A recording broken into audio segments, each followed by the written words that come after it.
నమస్తే, welcome to our channel. ఈరోజు మనతో పాటు ఉన్నారు ప్రముఖ ఆధ్యాత్మికురాలు శ్రీ రమాదేవి గారు. ఇప్పుడు వారిని అడిగి కొన్ని ఆధ్యాత్మిక విషయాల గురించి మనం మాట్లాడుకుందాం. నమస్కారం అమ్మ. నమస్తే అమ్మా. రమాదేవి గారు, చాలా మందికి చాలా కళలు వస్తూ ఉంటాయమ్మ. మెయిన్గా కళలో శివలింగం వస్తే దేనికి సంకేతం అండి? మనం పరమశివుణ్ణి ప్రతిరోజు ఆయన నామస్మరణ చేస్తాం, భగవంతుడిని పూజిస్తాం, అభిషేకాలు చేస్తాం, అన్నీ చేస్తాం. భగవంతుడు కల్లోకి వస్తే ఎందుకు భయపడాలి? కళలు వస్తే ఏం జరుగుతుంది? కళలు కూడా ఇప్పుడు రాత్రి 11కు 12కి 1 గంటకు వచ్చే కళలకి మనం భయపడాల్సిన అవసరం లేదు. బ్రహ్మీ ముహూర్తంలో వచ్చే కళలకి మాత్రం జరుగుతాయనేది అంటే నేను సెల్ఫ్ ఎక్స్పీరియన్స్, నేను కూడా ఎక్స్పీరియన్స్ చేశాను కాబట్టి జరుగుతాయి అవి. కాబట్టి ఇప్పుడు బ్రహ్మ సృష్టిస్తాడు, విష్ణు పాలిస్తాడు, పరమేశ్వరుడు లయం చేస్తాడు కాబట్టి భయపడతారు. ఏం జరుగుద్దో, నాకు ఆయుష్ తీరిపోయిందేమో, పరమేశ్వరుడు కనిపించాడు అని కాదు. మీరు ఒక ఉత్తమ గతులను పొందుతారని, మోక్షాన్ని పొందుతారని సంకేతం దీనికి.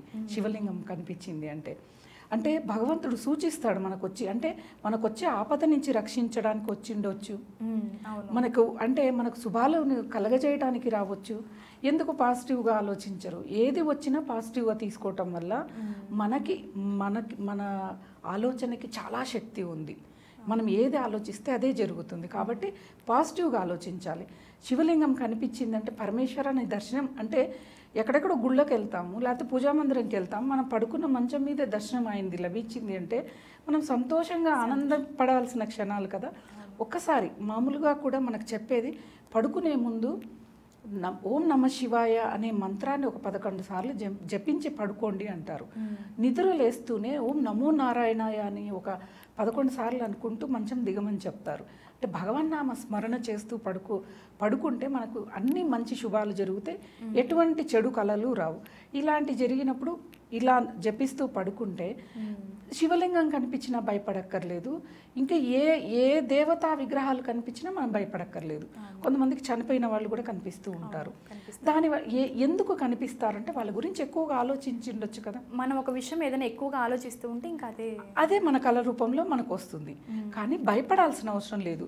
ఒక్కోసారి కళలో మన చనిపోయిన వాళ్ళు వచ్చి ఒక్కోసారి అన్నం పెట్టండి, ఇది చెయ్యండి అని అంటూ ఉంటే మనం పిండ ప్రదానం చేసేటప్పుడు, తద్దినాలప్పుడు ఏదో తప్పు జరిగి ఉండాలని ఒకటి చేసి వాళ్ళు అడిగిన దాన్ని దానం రూపంలో మనం చేయటం వల్ల దాని నుంచి మనం ఉపశమనం పొందుతాం. ఇప్పుడు మన తల్లిదండ్రులు, మన అత్తమామలు మన కళ్ళలోకి వస్తే వాళ్ళ వల్ల మనకు చెడు జరగదు కదా, మంచిగా జరుగుతుంది. కాబట్టి భయపడాల్సిన అవసరం లేదు. చాలామంది భయపడిపోయి దేవాలయాలకు వెళ్ళి అక్కడ పంతుల్ని, పండితుల్ని ఇలా వచ్చింది అలా వచ్చిందని అడుగుతూ ఉంటారు. భయపడాల్సిన అవసరం లేదు.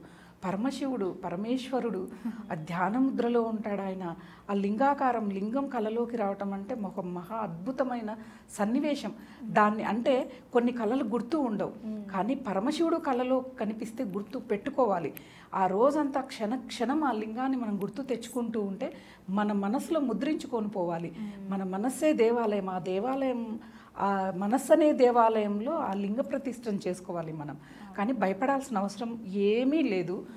భగవంతుడా, ఎందుకో నీ దర్శనం అయ్యింది తండ్రి, ఎటువంటి ఆపదలను వచ్చినా తొలగించు, సంతోషాలను ఇవ్వడానికి వస్తే నీ కృతజ్ఞతలను ఒక మాట చెప్పుకుంటే అయిపోద్ది.